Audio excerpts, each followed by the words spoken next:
నమస్తే, welcome to Kumar talks. నేను గాని బరిలో దిగితే వారు వన్ సైడే అన్నట్టుంది బీజేపీ పరిస్థితి. దేశ ఆర్థిక రాజధాని ముంబైలో ఇప్పుడు ఇదే సీన్ రిపీట్ అయింది.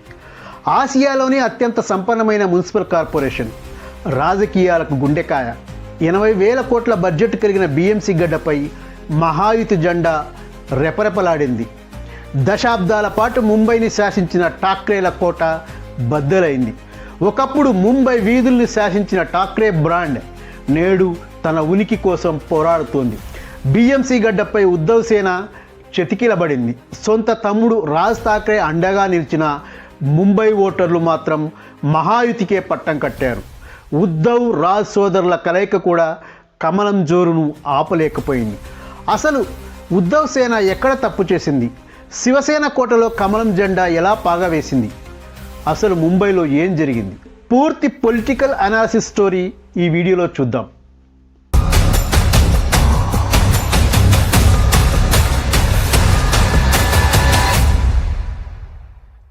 ముంబై అంటే శివసేన, శివసేన అంటే ముంబై. బాల్ ఠాక్రే కాలం నుంచి ఇదే సమీకరణం. కానీ ఇప్పుడు సీన్ మారింది.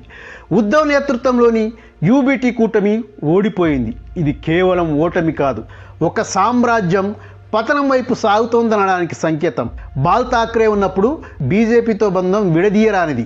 కానీ ఉద్ధవ్ పగ్గాలు చేపట్టాక సమీకరణాలు మారిపోయాయి. ఉద్ధవ్ చేసిన తప్పులే తాజా ఓటమికి కారణం. సీఎం పదవి కోసం పట్టుబట్టి దశాబ్దాల మిత్రుని దూరం చేసుకోవడం మొదటి తప్పు. సిద్ధాంతపరంగా బద్ధశత్రువులైన కాంగ్రెస్, ఎన్సీపీలతో చేతులు కలపడం రెండో తప్పు. ఇది శివసేనలోని కోర్ క్యాడర్కు మింగుడు పడలేదు. అదే సమయంలో ఏక్నాథ్ షిండే తిరుగుబాటు చేసి బీజేపీలో చేరడం ఉద్ధవ్ రాజకీయ భవిష్యత్తును ప్రశ్నార్థకం చేసింది. ఈ ఎన్నికల కోసం 2 దశాబ్దాలుగా ఎడమొహం పెడమొహంగా ఉన్న ఉద్ధవ్, రాజ్ ఠాక్రేలు కలిశారు. అన్నాదమ్ములిద్దరూ కలిసి ముంబైని షేక్ చేస్తామని భావించారు. మరాఠీ ఓటు బ్యాంకును ఏకం చేసి కోటను కాపాడుకోవాలని ప్లాన్ చేశారు. కానీ రాజకీయాల్లో 1+1 ఎప్పుడూ 2 కాదు. అందుకే ప్రత్యర్థులు 0+0=0 అంటూ సెటైర్లు వేస్తున్నారు. రాజ్ ఠాక్రే రాకతో మరాఠీయేతర ఓటర్లు భయపడి ఏకపక్షంగా బీజేపీకి ఓటు వేశారు. అంటే ఠాక్రే సోదరుల కలయిక లాభాల కంటే నష్టమే ఎక్కువ చేసింది. ఒకప్పుడు ముంబైని కనుసైగతో శాసించిన ఠాక్రే హవా నేడు కనుమరుగైపోతుంది. ఇది ముమ్మాటికి రాజకీయ స్వయంకృతాపరాధమే. పులి మళ్ళీ గర్జించాలంటే కేవలం సెంటిమెంట్ ఉంటే సరిపోదు, ప్రజల నమ్మకం కూడా ఉండాలని ముంబై తీర్పు చెబుతోంది. 2022లో పార్టీ చీలిక, 2024లో అసెంబ్లీలో ఓటమి, ఇప్పుడు 2026లో బీఎంసీ ఫలితాలు. ఉద్ధవ్ ఠాక్రేకు వరుసగా తగులుతున్న దెబ్బలు. అసలు శివసేన అంటే తనదే అని నిరూపించుకోవడంలో ఆయన పూర్తిగా విఫలమయ్యారు. ఈ ఫలితాలతో ముంబైలో ఠాక్రేల గుత్తాధిపత్యానికి ఎండ్ కార్డు పడినట్లే. మరి ఉద్ధవ్ మళ్ళీ పుంజుకుంటారా, లేక శివసేన చరిత్రలో కలిసిపోతుందా అనేది చూడాలి. బీజేపీ ఏ ఎన్నికల్లో అడుగుపెట్టినా అక్కడ భారీ విజయాన్ని తన ఖాతాలో వేసుకొని కాంగ్రెస్కు షాక్ ఇస్తుంది. ముంబైలోనూ మహాయుతి దుమ్ము రేపింది.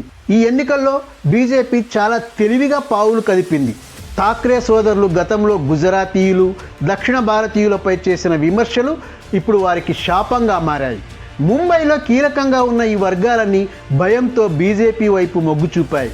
హిందుత్వ ఓటు బ్యాంకు చీలిపోకుండా షిండే సేనను వాడుకోవడంలో కమలనాథులు సక్సెస్ అయ్యారు.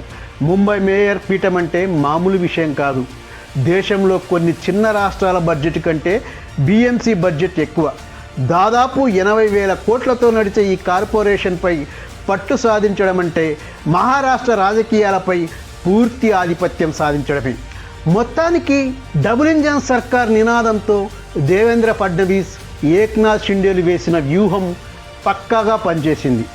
ఏక్నాథ్ షిండే తనదే రియల్ సేన అని ఓటర్ల మద్దతుతో చాటి చెప్పారు.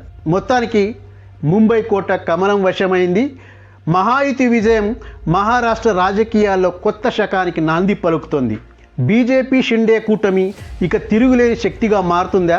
బీఎంసీలోనూ దారుణ ప్రదర్శనతో శివసేన భవిష్యత్ ప్రశ్నార్థకమవుతోంది. రాజ్ ఠాక్రే ఎంఎన్ఎస్ కూడా గతంలో లాగానే పరిమిత సీట్లకే పరిమితమవుతుందని అనిపిస్తోంది. ఠాక్రే కుటుంబానికి చెందిన ఈ రెండు రాజకీయ పార్టీల కెరీర్పై ఈ ఫలితాలు పెద్ద ప్రభావం చూపనున్నాయి. మొత్తంగా మహారాష్ట్ర రాజకీయాల్లో మరో కీలక మలుపు తిరిగింది. మహాయుతి విజయంతో బీజేపీ ముంబైపై పూర్తి నియంత్రణ సాధిస్తుందని అంచనా వేస్తున్నారు. ఇది ఇవాల్టి వీడియో. మేమిచ్చే కంటెంట్ నచ్చినట్లయితే మా ఛానల్ను సబ్స్క్రైబ్ చేసుకోండి. ఈ వీడియోపై మీ అభిప్రాయాన్ని కామెంట్ల రూపంలో తెలియజేయండి. ఇలాంటి మరిన్ని విశ్లేషణాత్మక వీడియోల కోసం మా ఛానల్ను సబ్స్క్రైబ్ చేసుకోండి. జై హింద్.